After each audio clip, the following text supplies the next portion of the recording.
Need to fix Face ID not recognized on iPhone? Then let's get started with the video. Start by moving into the settings of a device. Make sure that the Wi-Fi is turned on. Once done, go back and head over to VPN. Make sure that the VPN is disconnected. If it is connected, simply disable it.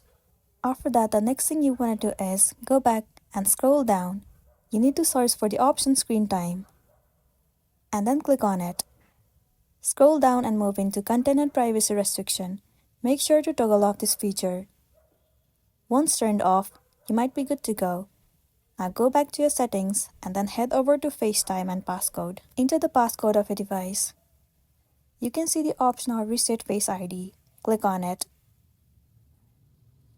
Now simply set up the Face ID once again and then it should fix the issue that you have been facing and then you'll be good to go. So that's the end of the video. If this video helped you, give it a like and check out our next tutorial. Thank you.